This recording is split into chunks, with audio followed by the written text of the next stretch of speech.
মেহেরপুর অঞ্চল প্রাচীন জনপদে 1838 সালে ভবেরপাড়ায় প্রথম চার্চ, মাটির গির্জা, নির্মিত হয় তাই গৌরবময় ইতিহাস, ঐতিহ্যে সমৃদ্ধ মেহেরপুর 32 পর্ব।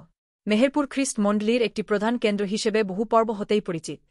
রোমান ক্যাথলিক ও প্রোটেস্ট্যান্ট উভয় শ্রেণীর মিশনারিদের চেষ্টায় মেহেরপুর অঞ্চলে 19 শতকের প্রথমার্ধ হতেই চার্চ, স্কুল, দাতব্য চিকিৎসালয়, অনাথাশ্রম গড়ে ওঠে এবং প্রলুণ্ঠপুকিত নিম্নশ্রেণীর অভাবী হিন্দু মুসলমান খ্রিস্টধর্মে দীক্ষিত হতে শুরু করে।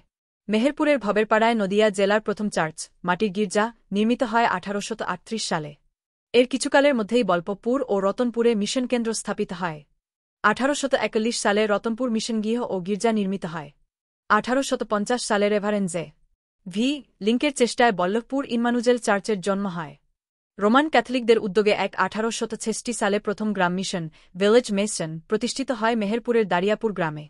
19 শতকের শেষপ্রান্তে ভবেরপাড়ায় ক্যাথলিক চার্চ ও 1883 সালে ভবেরপাড়ার নতুন প্রোটেস্ট্যান্ট চার্চ নির্মিত হয়। মেহেরপুরের ম্যাজিস্ট্রেট ডব্লিউ. লিবাস তাউরিন খ্রিস্ট মণ্ডলীর কাজে বিশেষ উৎসাহী ছিলেন। 1904 সালের এক রিপোর্টে তার আর্থিক পৃষ্ঠপোষকতাকে স্মরণীয় দান হিসেবে অভিহিত করা হয়।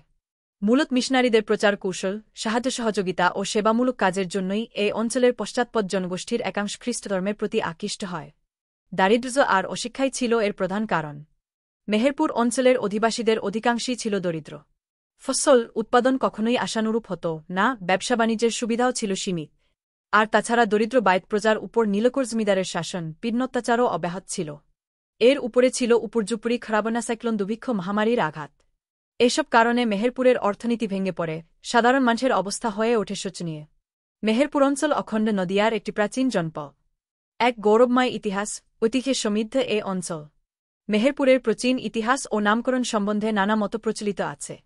কেউ কেউ মনে করেন মহারাজা বিক্রমাদিত্যের সময়ে মেহেরপুরের উৎপত্তি। কারো ধারণা বচনকার মিহিরখানার আবাস ছিল এ স্থান এবং মিহিরের নামানুসারে মিহিরপুর, তার থেকে মেহেরপুর নামের উদ্ভব। আবার অপরপক্ষে জনশ্রুতি আছে 16 শতকে মেহের আলী শাহ নামে এক দরবেশ এ শহর পত্তন করেন এবং মেহেরপুর নাম তারই স্মৃতি বহন করছে।